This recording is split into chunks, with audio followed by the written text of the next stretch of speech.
Hey guys, today's episode of Sports Spectrum's podcast with Jarrett Bell from USA Today is presented by our friends at Compassion International, the most trusted child development ministry in the world. And right now, with the pandemic still ongoing, there are 70,000 kids that are in desperate need of help, left without a sponsorship because of the pandemic. And now we've made this dent with Fill the Stadium. You know about Fill the Stadium. They've been a part of this compassion movement now for a while and partners with us here at Sports Spectrum. And Fill the Stadium has made it their MO to reach and help and release 70,000 kids and their families from poverty. And they partnered with their pro athlete friends to get this done. And of course, with us here at Sports Spectrum. And we are close. We got about 10,000 seats left to go. We're almost there, but we still have a long ways to go. And that's where you guys come in. You've been great so far, but we need your help. We're talking about food, education, medical care, vocational training, all done in the name of Jesus. That's what Compassion's about, and that's what Fill the Stadium is all about. Check out fillthestadium.com to learn more about Compassion's program. This is a stadium that cannot remain empty. Check out fillthestadium.com to donate today.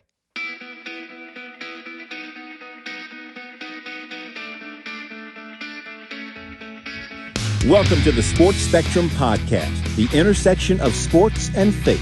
Here's your host, Jason Romano. And welcome everyone to the show. I am Jason, and this is the Sports Spectrum Podcast. Make sure you check out our website, sportsspectrum.com, for all of our content.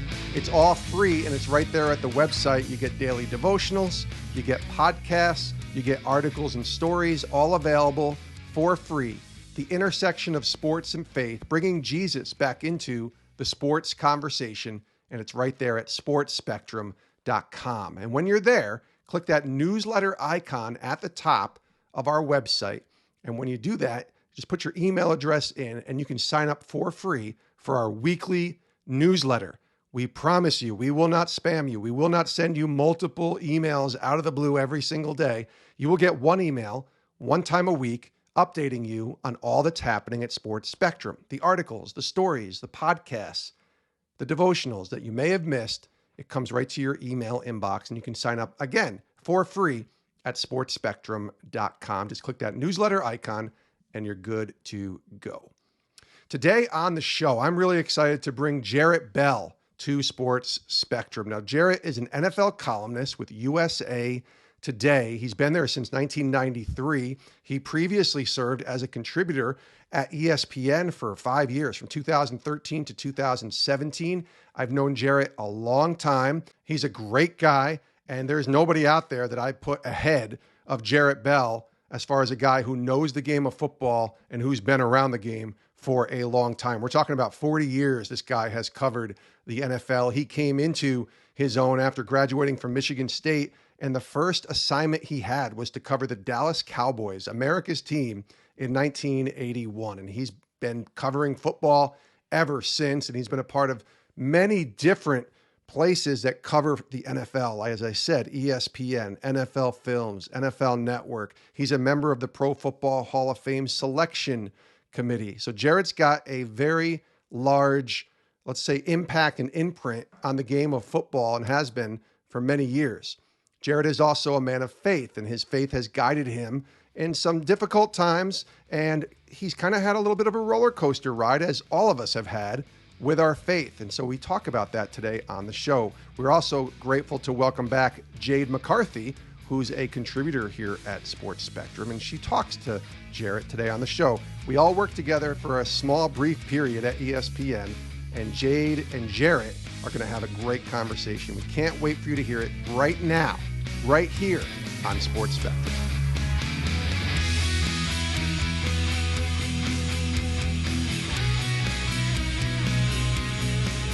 Jarrett Bell is here with us. And, you know, Jarrett, we sat on the NFL Insider set, of course, many a times together during our days at ESPN. And you are truly an insider when it comes to the National Football League. You've been covering the league for 40 years, 4 decades, and you've been with USA Today for 27 years. So if I ask you, like, over the larger scope of things, as you look into this season, what excites you the most? Yeah. You look at what happened last year with Tom Brady and the Bucs, and that was fascinating. I think we all knew that the Bucs would be better, but they were going to win it all. And by golly, Tom Brady has shown us something else. I guess he should probably get in the Hall of Fame for that. Yeah, but, right? we think he's mortal, but we're not sure at this point, given everything he's accomplished, right? My goodness, yes. And so I'm anticipating the follow-up act, whether or not that means repeat championship. It can be so difficult to project early in the season how it's going to go at the end of the season. And I think that's one of the things too, when you look at any given NFL season, you go in thinking one thing and then things just happen and it's so hard to predict. But I think the stage is really set for a great season because the NFL has come back to full stadiums again, just like the rest of the country opening back up after last year and the pandemic and all of the challenges along the way. So that was history in itself and a story upon itself from week to week. So just the normalcy, I think we're all looking forward to a bit more of that.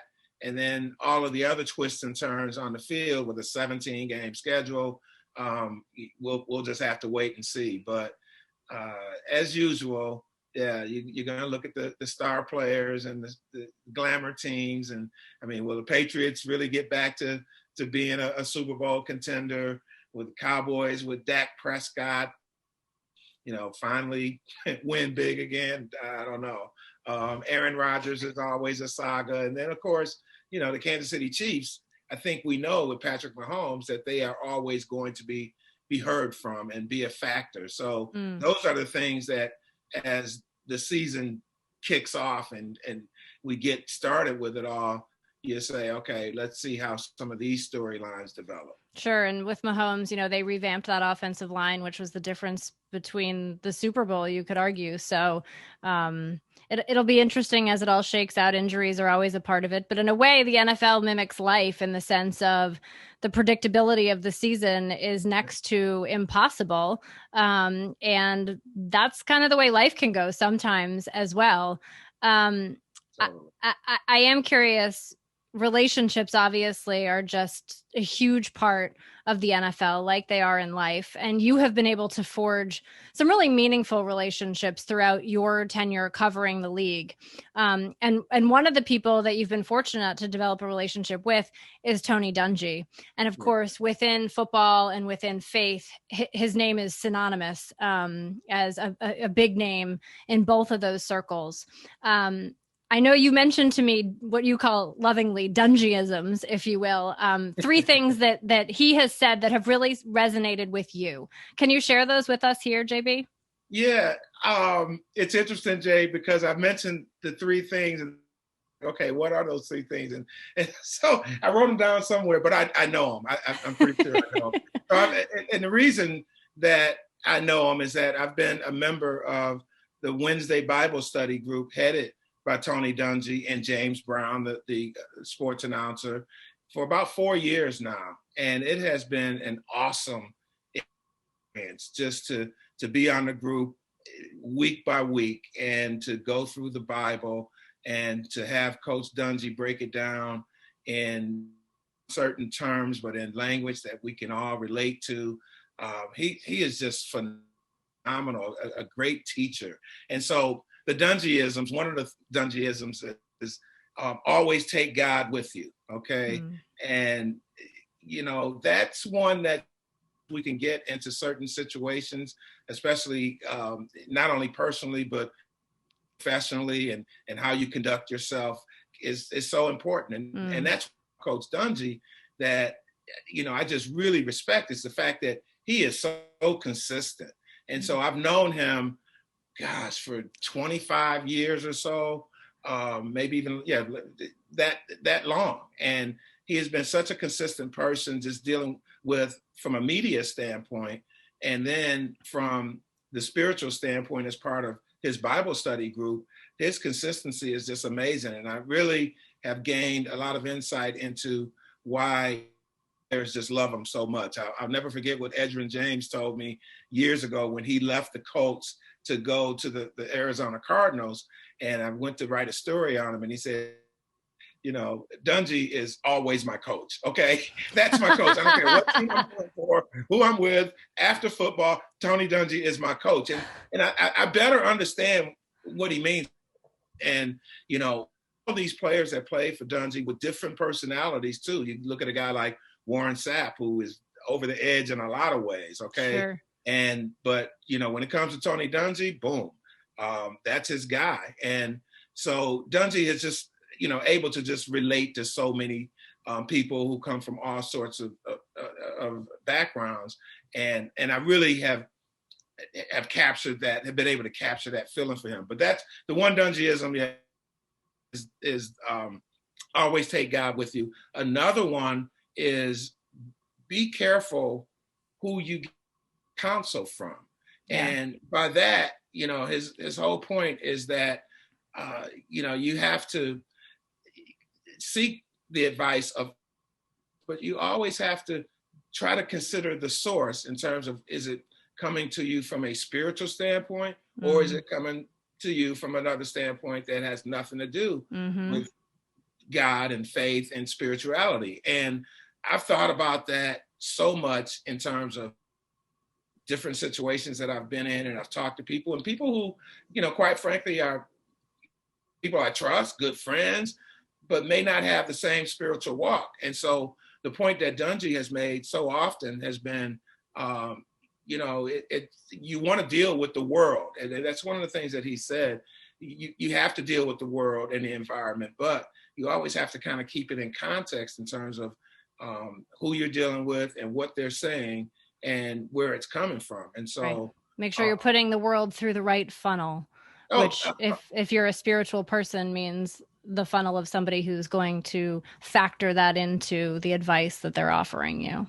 Yeah, because you'll get it from a lot of different places. And so, that's another Dungyism. And the third one will come up at some point during this podcast. But those are two right off the top of my head. No doubt, right? They always come back, and all of a sudden you're in a situation, and and you're like, oh, right. And it hits you, and you go, okay, that's something that's of significance. You talked a little bit about that Wednesday Bible study group that you've been a part of. And I want to go back to your roots, Jarrett, and sort of where that walk started. And for you, you had this really interesting juxtaposition as a child where you lived was very different than the suburban Christian school that you attended. Can you talk a little bit about how that shaped you as a person? Yeah, it's interesting. And I feel so blessed to have had the walk that I've had in the background foundation spiritually. And so I grew up in Detroit in the inner city, and grew up in poverty, grew up in a situation that had a single mom, and she scuffled and did whatever she could to get us through and to have us. One of the things that she did was instilled a lot of great faith in us. And she took, and there was a church called the Community Christian Reformed Church. And that was kind of where it all started for me in terms of being introduced to God and being able to really learn about the Bible. And so the church in Detroit was affiliated with the Christian Reformed Church, and they had churches in Dearborn, suburban Dearborn, and in Grosse Pointe, and they had schools at those churches.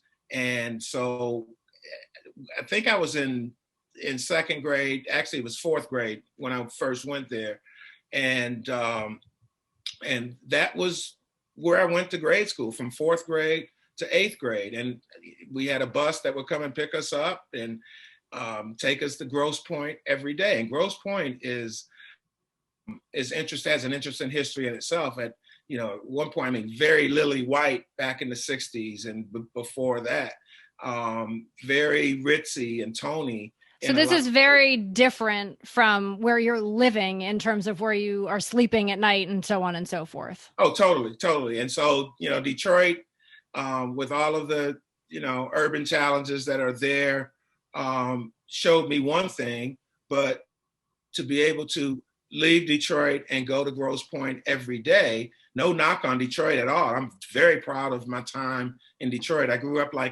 about a half a mile from where Berry Gordy started Motown, right? They didn't discover me for my singing, but still in all, Detroit was vibrant. But again, being in the city, there were a lot of challenges there, and not having a lot of resources, there were challenges just from day to day. But to go to Grosse Pointe every day and to deal with people with different backgrounds, different ethnicities, different perspectives on life was enormous for me. It was all spiritually based in terms of what we did at the school. It was called Grosse Pointe Christian Day School, and it housed kids from kindergarten, first grade, I think it was, first to eighth grade, and that's where I went to school. I got double promoted from second grade in Detroit, and then went to Grosse Pointe, and so I go from second to fourth, and then not only do I make this big jump in grades, but now I've got a totally different environment. But what a wonderful experience it was for me. And it really just kind of gave me a foundation of being able to see people as they were, regardless of whether they were different from me or not. And I'm just so, grateful that I was able to have that particular experience. And after Grosse Pointe, I went back to the Detroit public schools, to Northwestern High School. And it was a challenging adjustment to go back, just because I didn't know anybody, right? So, all the kids from high school, they'd gone together in elementary and so on and so forth. I ran into a couple people that I knew from elementary, from first grade. Right. But it was interesting from that standpoint as well. But I wouldn't trade my experience for anything, because I think I was able to learn a lot about the world, and to see the differences, and to respect all people, and to also be exposed. Sometimes you grow up in a certain environment and that's all you know. So for me, Jade, the opportunity to go from one place to another every single day, so it was ingrained in me that there are different places. And I think that really did a lot for me in terms of, being comfortable with a lot of different people along the way. Sure. And recognizing that as many different places as you go, and as many different types of people with different backgrounds and stories and so on and so forth, we're all just people. And being able to recognize that, it enables you to be able to connect with people on a totally different level, which, fast forward down the road, is huge as a reporter, and which is what you have done, for your profession. I do want to go back to high school, because one of the things that really stood out to me as I was, reading some of the things that you've shared with me, was that you failed 10th grade. You did make up for it, of course, and complete it during summer school. But really, in that process, you might have actually found what became your livelihood, because of where you were spending all your time during the year in 10th grade. So tell me about that, JB. Yeah, that's interesting, Jay, because the reason why I flunked 10th grade is because I skipped school. And I just didn't go to class, and they had a rule if you missed a certain amount of time. And I was very immature. Again, I was a year than everybody else in my grade. And in 9th grade, my sister was a senior in high school, so I went to school with her, and she literally held my hand. Well, maybe not literally, but anyway, she was, big sister. Shepherding you along, yeah. Exactly. So she's gone. I'm in 10th grade, and I've got to do this on my own. And I found my way to Olympia Stadium. And I had already known Olympia Stadium before that time. I used to go there. I was like a rink rat. It's what they called you. And I was one of the neighborhood kids who would come in. And probably from the time I was like 9 or 10 years old, I'd go up there on Saturdays and watch the Red Wings practice. Well, by the time 10th grade came around, I was there on Mondays, Tuesdays, Wednesdays, Thursdays, Fridays. And I was skipping school. And I'll never forget the trainer for the Detroit Red Wings at the time, a guy named Lefty Wilson. And Lefty was like the first person to really cast some suspicion about, why is this kid here on a Thursday morning, like all the time? And so Lefty was like, I want to see your report card. Needless to say, report card for 10th grade was no good, and I ended up having to make it up. But I'm really proud of myself for being able to do that and then stay on course. So by the time I got to Michigan State, I was still that 1 year ahead at 17 years old in college. But going to Olympia and being around the Red Wings, that whole stadium environment was great for me. And as you alluded to, it allowed me to really kind of figure out what I wanted to do for a living. And so I worked in the locker rooms. I washed towels when they had hockey tournaments. I sold popcorn when the circus came to town. So I picked up all these odd jobs from being around Olympia Stadium. And oh, by the way, Jade, I had the ice rink to myself. That's why I learned how to play hockey. Me skates, they gave me all this hockey equipment. So after school, or when I should have been in school sometimes, I'd be on the ice and, after the Red Wings practice. So Alex Delvecchio, the Hockey Hall of Famer, really had an instrumental role in me and in me getting back on track, because once everybody around there found out about how far off the track I had gotten in school, I had some people to me. And so Alex came up with the idea of me working in the PR department for the secretary, a woman named Kathy Best. And he said, hey, every day after school, go and see what Kathy needs. Whatever help she needs in the PR department, you do it before you go hit the ice, right? And so Kathy would send me to concessions with an invoice, or to the home to drop off deliveries, or stuffing envelopes with press releases. And I worked in the press box. But it really opened my eyes, not only in the PR department, but just overall kind of what all went into, a professional sports franchise, sure, running a stadium. And so when I started thinking about a career, I kind of thought the reporters were pretty cool, because they got carte blanche. They had these press passes. They could go places, and people respected them, right? And, oh no, here comes Howard Erickson. He was like the for the Detroit Free Press at the time, and people were scared of him, right? And so that kind of opened my eyes in terms of what I might, really want to pursue as a journalist. And Alex Delvecchio actually paid me out of his pocket to run those errands for Kathy. And I don't even think I would have gotten into Michigan State if Alex had not written a recommendation letter for me, because if they looked at my transcript and saw that big donut in 10th grade, they probably really would have, wondered. But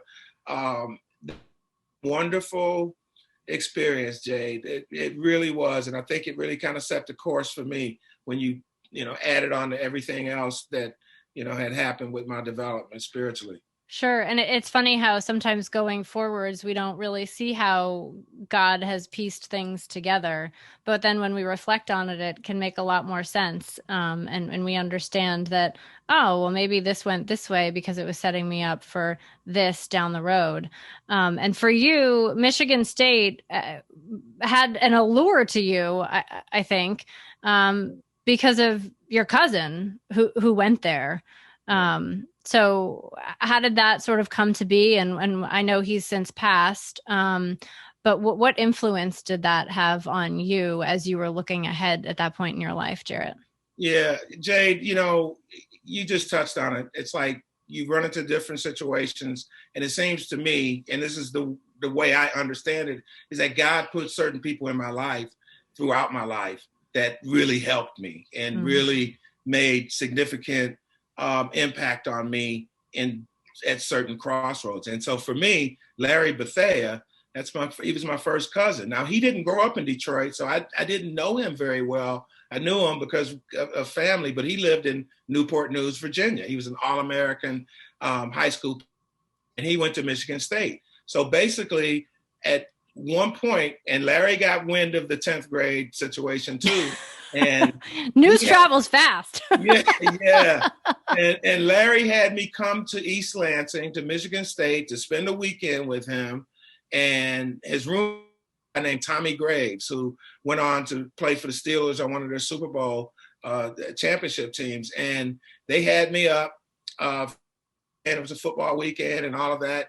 And I just fell in love with the whole idea of life. Okay. Mm-hmm. And so that helped motivate me on top of maybe more than anything, really, in terms of getting my act together academically. So Larry's senior year was my freshman year at Michigan State, and he was Big Ten MVP. And it was great to have him. I talk about my big sister. Okay. Larry, my freshman year in college, was there to kind of show me the ropes too. And Larry got drafted by the Dallas Cowboys in the first round in 1978. And that opened the door for me to follow him to Dallas and start my career with the Cowboys at their team newspaper. So you had a shepherd your freshman year in high school, another shepherd and your cousin your freshman year at Michigan State, and then again helping you move down to Dallas and get your foot in the door, and a chance to work the NFL beat. So what was that like when you first got into working, covering the Cowboys, covering anything, right? Because that's the way it goes. Like when you first get into sports, you might not be on the big beat. You might just be covering whatever it is that they're willing to let you write. Tell me what that process was like for you. Yeah, it was interesting because the Cowboys weekly newspaper, right? And so when I started with them, it was a part-time job writing features for the Cowboys Weekly. What also happened during that same time, and it's pretty interesting because I got offered a job like the week I moved to Dallas in 1981. Well, I got my full-time job was at the Dallas Times-Herald covering high schools. Sure. So it's not like I didn't dues from that standpoint. And, when you cover high schools, you keep your own stats. Oh, yeah. you have to, hopefully you'll get a quote or two from the star player. And obviously you have to learn to write on deadline when you're covering games. But and you're making your own roster along the way because that's just how it goes. Yeah. So, but what a great way to really learn a new city in covering high school sports, because one day you've got a game in Waxahachie, and the next day you've got a game in Haltom City, and then you're in Corsicana and then South Oak Cliff. And so that was great for me in terms of developing. But the Cowboys thing was special because I had my cousin there, and before I move on, I'll just say tragically, Larry ended up committing suicide after he left the Cowboys in the late 80s. And that was a terrible experience because I'm still there. And it wasn't so much about me, obviously, but, I was still there in Dallas, and he had left Dallas and had some personal issues and just some demons that never overcame. And that hurts me, obviously, to this day. But I will say that everything that has happened, for me, really kind of, can be traced to the impact that he had on me, because he was such a guy who would, always talk about, big strategies and so on and so forth. But anyway, to talk about the Cowboys a bit, since I was Larry's little cousin, a lot of the players, they really kind of looked out for me. And the Cowboys Roger Staubach had retired, but they had a locker room full of huge personalities. Oh, yeah. In addition to great talented players. Tony Dorsett. I remember the first day I moved to Dallas, Drew Pearson, I met that day and was picking Larry up from practice. And Drew's like, we've got an event tonight at the Playboy Club, me and Too Tall Jones, and we do a Monday Night Football. We host a party. You should come. And so I did. Now you hear Playboy Club and all sorts of things run through your mind. But I will say this, I did go and did not have any issues there that night. But the point being, that was the way I got introduced to Dallas, is that, these big name guys showing interest in me. So there was Too Tall, there was Drew, there was Tony Dorsett. Ron Springs was an enormous personality and a real, cool guy. Everson Walls. And so all throughout, Dennis Thurman. All throughout my years in Dallas, those guys, they showed interest in me. And and so I'm writing for the team newspaper. So it wasn't about trying to find dirt to come up with the big expose scoop or anything. Sure, like no. that. So, I think they trusted me a bit to that standpoint. But what they did was educate me about football, the NFL, and by extension, as well. And so that was a great background. And then I ended up going time with the Cowboys around 85 and worked there for another few years until I left to go to San Francisco. Yeah. And one of the times, Jerry Jones, really just this larger than life figure. You actually were asked by his mom to do something, which I just thought was this amazing story. So just to share with our audience what that experience was. Yeah. So my last year in Dallas was Jerry's first year after he bought the team. And it was really interesting because when they had the first press conference with Jimmy Johnson to introduce Jimmy Johnson after Landry had been fired and there's all this controversy, I went around the Cowboys locker room and I asked some of the players what they wanted to know from Jimmy at his first press conference. And so I remember Everson Walls, Steve Rossi, a couple other players gave me some really good questions to ask Jimmy. So we got to this point in the press conference and I'm firing away like 3-4 questions in a row at Jimmy, and they're kind of hard edged. And I work for the team, right? But he answered them. He was cool with it. And I had actually met Jimmy before when he was at Oklahoma State. So it wasn't, I was a total stranger to him. But I go to my office after that press conference and I get a phone call and they're saying, Mr. Jones would like to see you back in his office, right? And I go in to Jerry's office and there's Jerry and Steven, who's there. And Jerry's like, boy, you were really giving it to Jimmy Johnson in that press conference. I was like, oh, am I about to get the can right now? And he said, yeah, Greg Aiello was in here and I asked him who that guy was asking Jimmy all those tough questions. And he said, he works for me. I was like, he works for me. So Jerry called me in and said, well, I wanted to meet you. I just want you to know I like your style. Okay. And so those first few days after Jerry bought the team, so his secretary, Marilyn, would call and she called like the first time saying, hey, where's the dry cleaners? Because Jerry just got here from Arkansas. He's running out of clothes. Where's the dry cleaners around here? And I tell him, okay, you can go a couple blocks up, blah, blah, blah. Next time it's like, where can Jerry get some good barbecue? And so she called like 3-4 days, different things just that you would expect from somebody who's new to town. And so then she called one day and said, Jerry's going home to see his mom and dad, and he wants you to come along. And I was like, really? And I had something to do that weekend, but canceled that. And so Jerry and Jean, his wife Jean, and myself, we hopped on his Learjet and we flew to Springfield, Missouri, where his mother and father lived.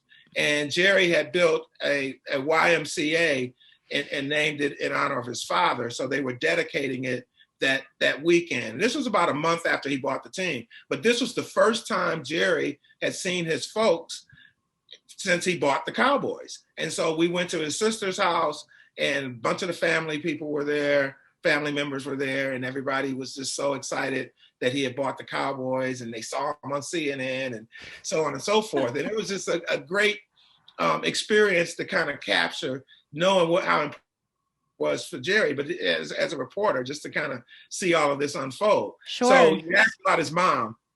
So his dad picks us up at the airport and he's got, this big, Lincoln Continental kind of car or whatever. And he picks us up and Jerry hops in the front seat. I hop in the back seat with Gene. And before Pat Jones is his name, before Pat started up the car, he looked at Jerry, he says, what are you doing? He said, what do you mean, Dad? No, let's go. He says, no, what are you doing? He says, we've got company. You get in the back seat. Jerry, you get in the front seat with me. And Jerry's like, okay, Dad.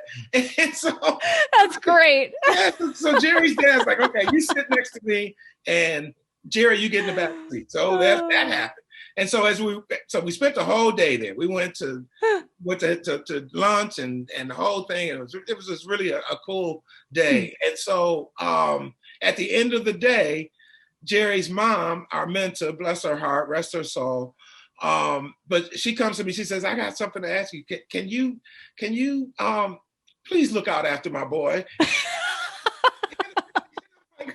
Me look out after him? Really? Okay. Well, hey, you were telling him where the dry cleaners were and everything else he needed to do as a newbie in Dallas, right? that was funny. And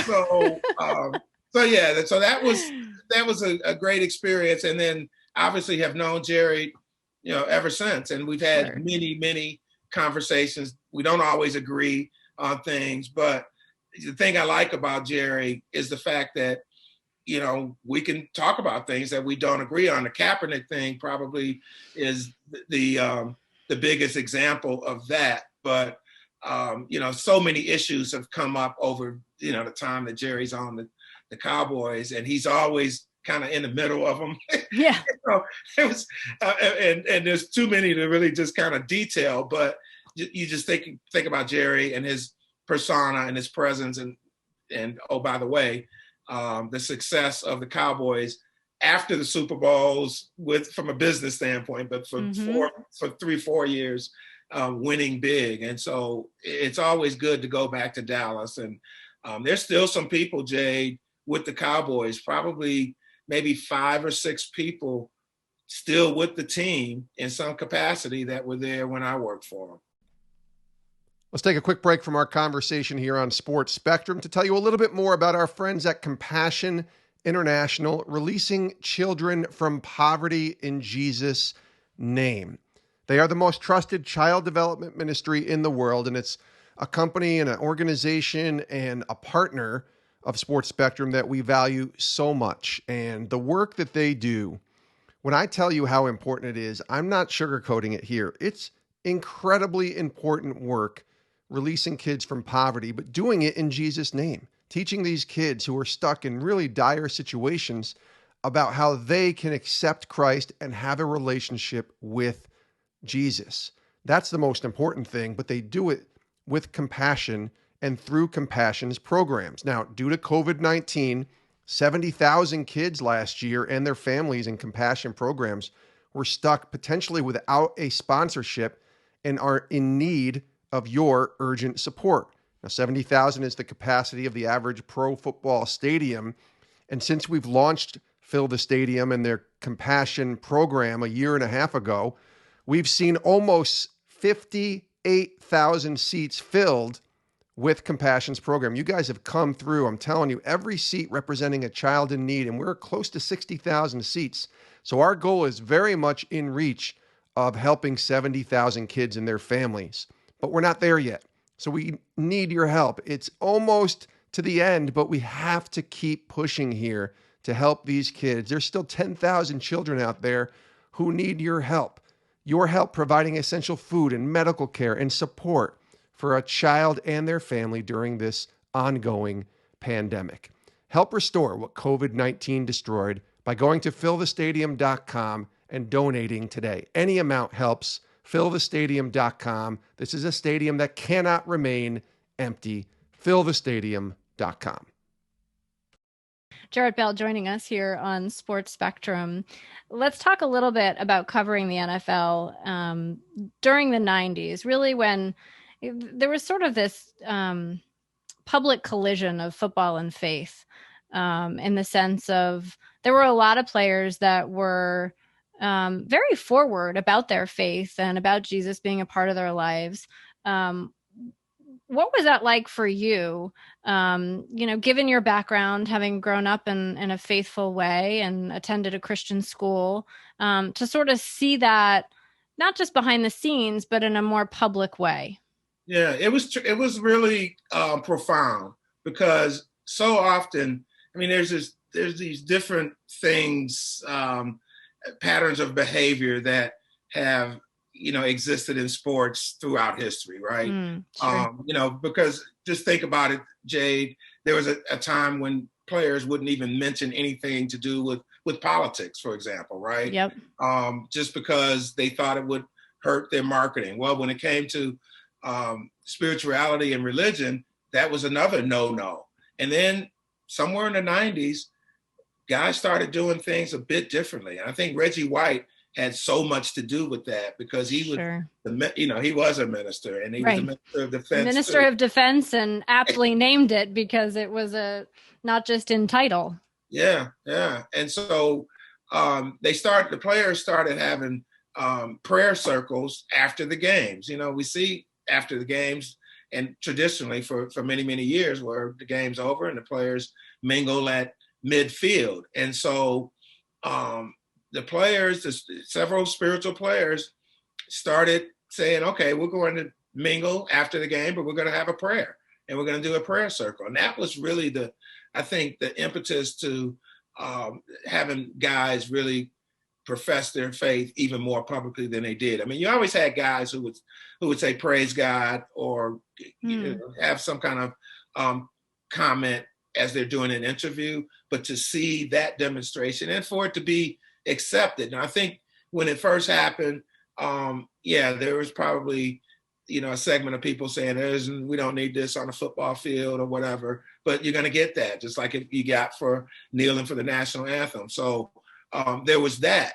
But in the 90s, you had Reggie White, you had Darryl Green, Chris Carter, Irvin Fryer. I think those were some of the guys that come to mind. And then when Tim Tebow played, Tebow would, take a knee in the end zone. And so it over the years, and so the people who may have grown up watching football during the Tim Tebow era, and I guess the Tim Tebow era has come back, but but when he was a quarterback for the Broncos at that time, back in the 2010, 2012 era, he took a lot of flack for that. Although he had a lot of supporters, but what Tim Tebow would do was kind of something that the same thing Reggie White did 20 years before that. We mentioned Tony Dungy. I remember when Dungy won a Super Bowl, and the first thing he said right there on the field at Pro Player Stadium in Miami was, he wanted to profess his love of God and wanted to make sure that God got the glory. And that was the first thing out of his mouth. Then it was, we won the Super Bowl and the history and Peyton Manning and everything else. Sure. But I think as time has gone on, that's one thing that we have seen. And like I said, it's not only in spirituality, but it's in so many other areas of life that where players have social concerns. Now they're just so more willing to use the NFL stage, much to the chagrin of people like Jerry. Yes. That is kind of one of the things.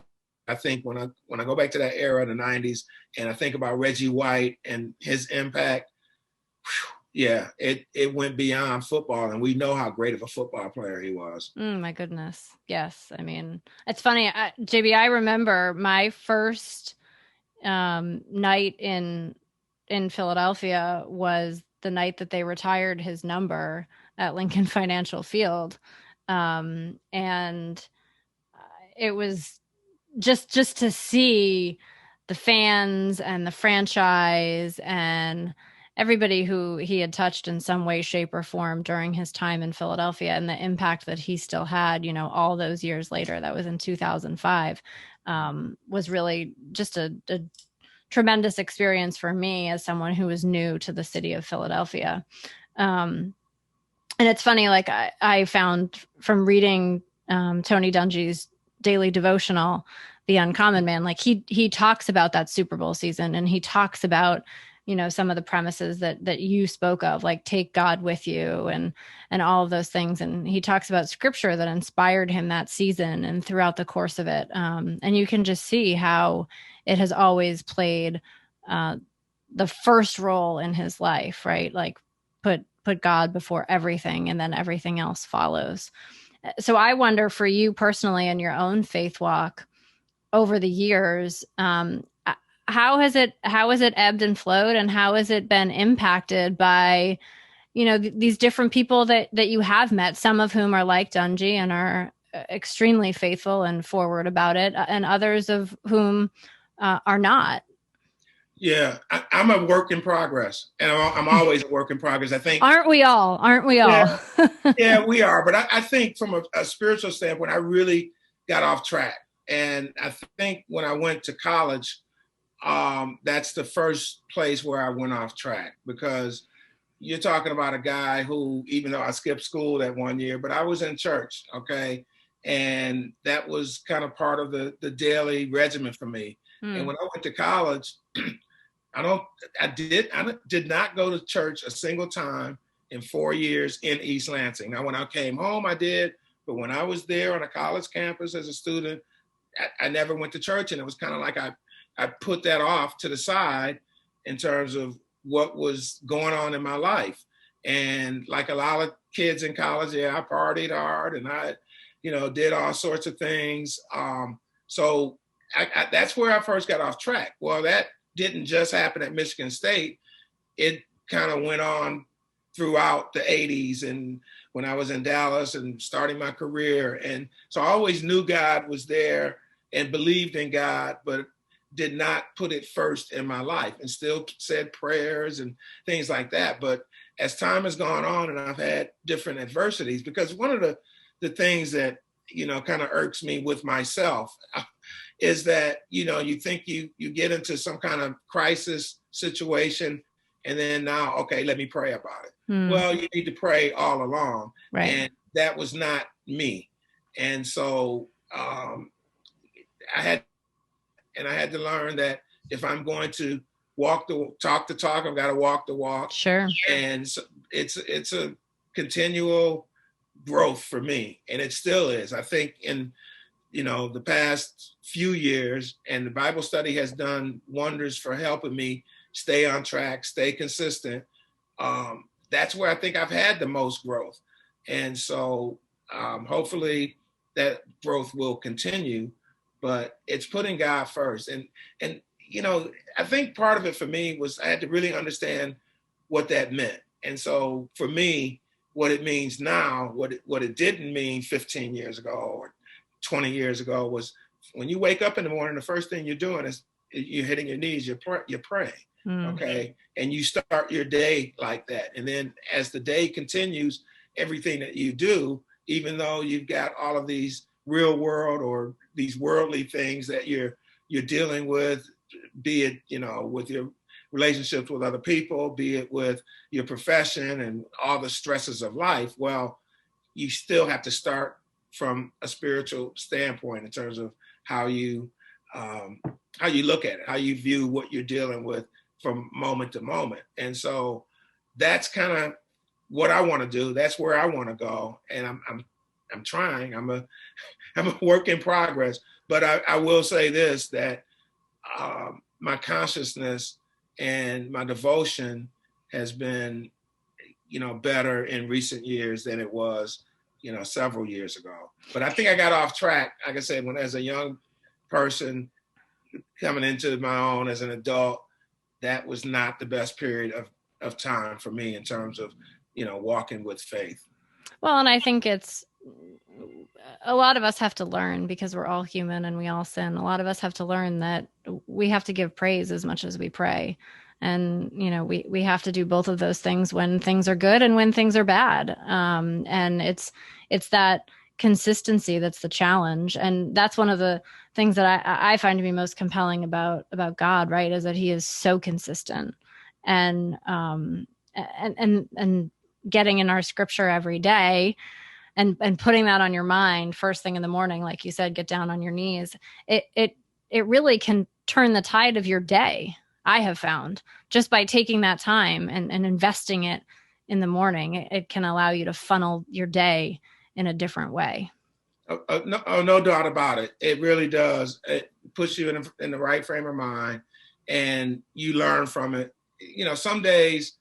And so one of the things that, I've tried not to do is be too ritualistic with the prayer. So one of the things that I've learned in the Bible study, and this goes back to Dungy too, and I remember what he says about this. Sometimes you want to praise God, you want to be thankful, and then you want to address your concerns, whatever they are from day to day, right?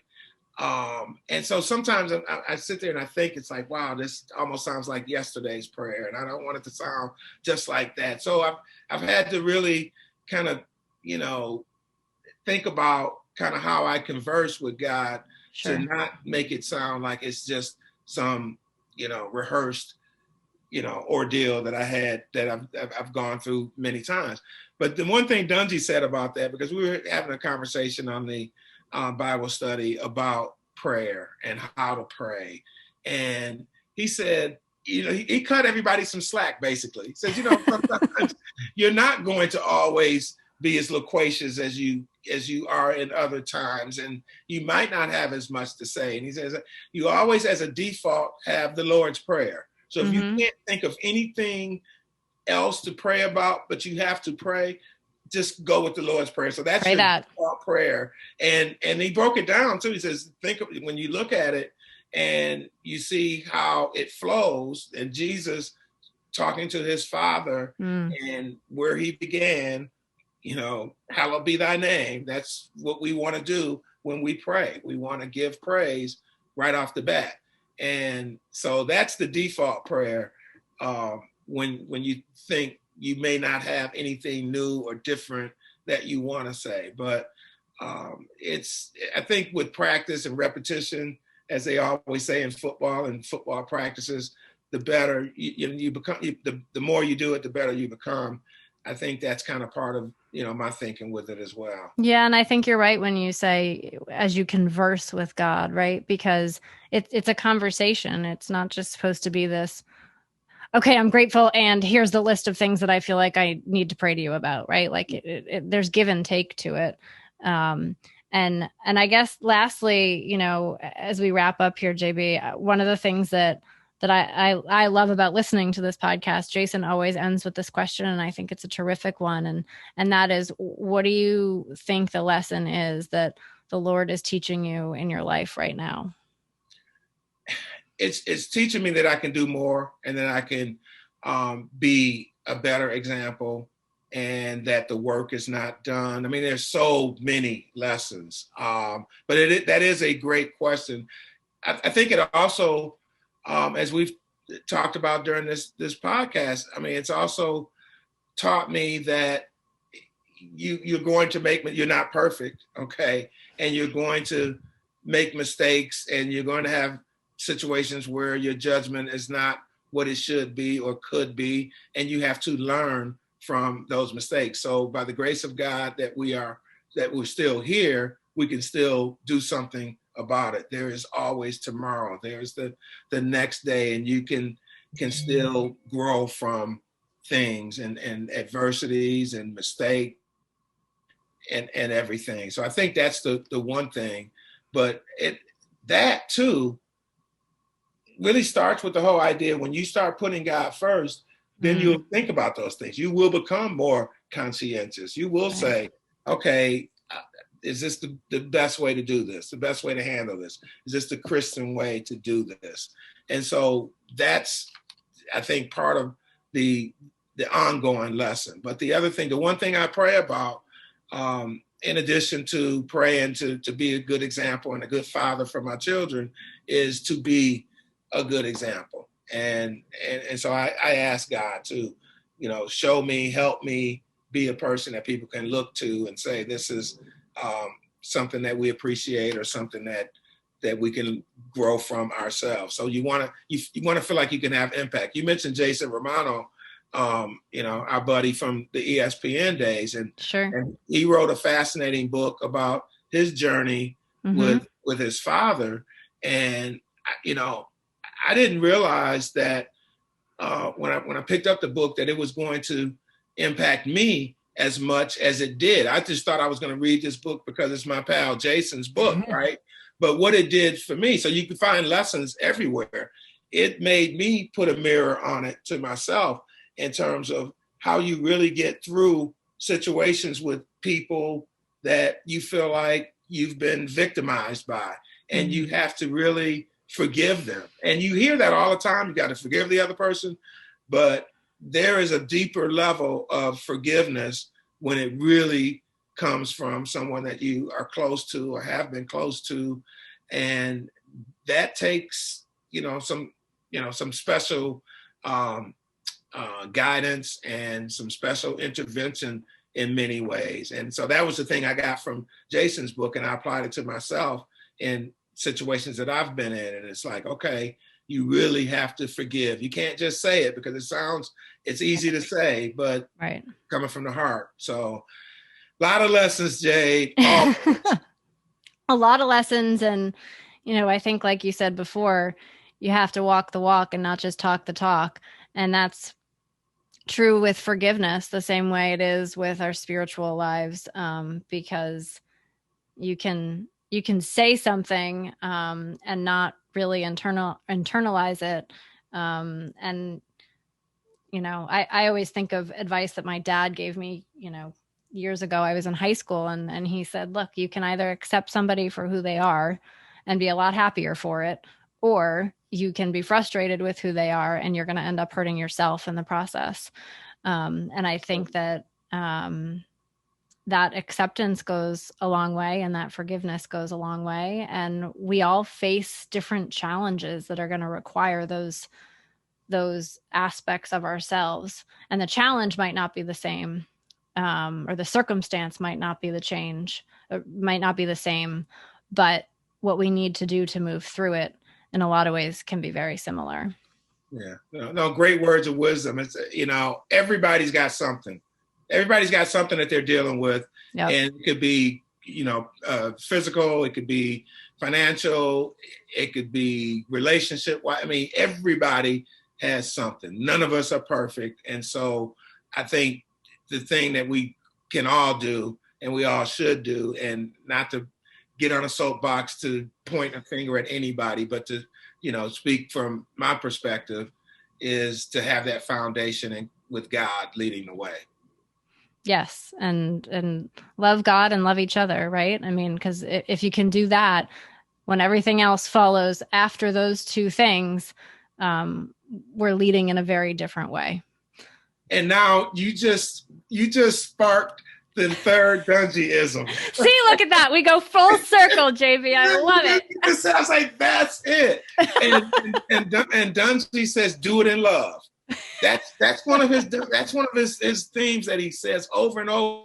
And, it's kind of like, okay, so if you got a child who's acting up, or you have a coworker that you're frustrated with, and you've got to tell them. And so, yeah, we all may want to tell them off, right? But the thing that Dungy has reminded us of, and it's great that it just happened this organically like this, but his thing has always been, okay, just whatever you say, just do it in love. You can correct them, you could, scold them or whatever, but do it in love. That's true. That's true. If we all remember that every day, we're putting ourselves and everybody around us in a better place. Well, this has been so much fun. Jarrett Bell, thanks for being with us and sharing some stories and your faith walk, and some great stuff from covering the NFL. Really, really fun. I enjoyed this. Hey, Jade, thank you for having me. I really appreciate that.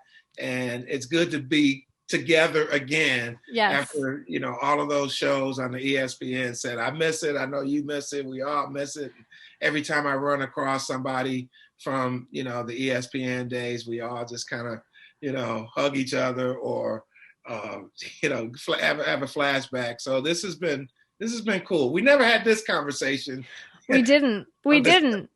And I'm grateful that Sports Spectrum has given us the platform to have this conversation. I think it's one that is worthwhile having, and certainly worth sharing, because I hope that within it, people can glean some things on their own walk that might impact them. So, Jarrett Bell, thanks for being here. Thank you. And many thanks to Jarrett Bell from USA Today for joining us here today on Sports Spectrum. You can read his stories covering the NFL, and it is good to have football back, isn't it? You can read his stories over at usatoday.com. And a special thanks to Jade McCarthy, who is such an awesome person and conversationalist and just does a great job here on the podcast. She's had a bunch of interviews that we've brought to you, and she keeps doing them and wants to do them. And we're just so glad to have Jade as a part of the Sports Spectrum family. And she did a great job in this conversation with Jarrett Bell. So we hope you enjoyed it. Again, you can reach Jarrett. He's on Twitter, so you can reach him there. Jade is there as well. And certainly I'm there and Sports Spectrum's there. So you can reach us all over on our Twitter pages. Just search Jarrett Bell or Jade McCarthy or Sports Spectrum, and you're good to go there. And make sure before we exit here that you check out our website, sportsspectrum.com. It has all of our content. It's all free. Articles, stories, podcasts, devotionals, all right there for free at sportsspectrum.com. When you're at the website, you can sign up for our weekly newsletter. That is also free. And you can sign up for our magazine, which is super cheap. It's the only thing we charge for here at Sports Spectrum, and it's $18 for an entire year subscription. $18 for a 1-year subscription. You can even get a 2-year subscription for just $30 when you sign up at sportsspectrum.com. And the magazine, really, to me, it's the best thing we do, and it's a great resource. In fact, all of the things that we do here at Sports Spectrum are a great resource. So if you're looking for a way to share the gospel with someone who you may know loves sports but isn't quite there with the God thing or doesn't have a real deep relationship with Christ, well, use Sports Spectrum as a resource that you can tell someone about Jesus. And that's what we try to do, bring Jesus back into the conversation. We hope you enjoyed today's show with Jarrett Bell. Thanks again to Jade McCarthy, and thanks to you for listening. We'll see you next time right here on Sports Spectrum. Have a great rest of your day.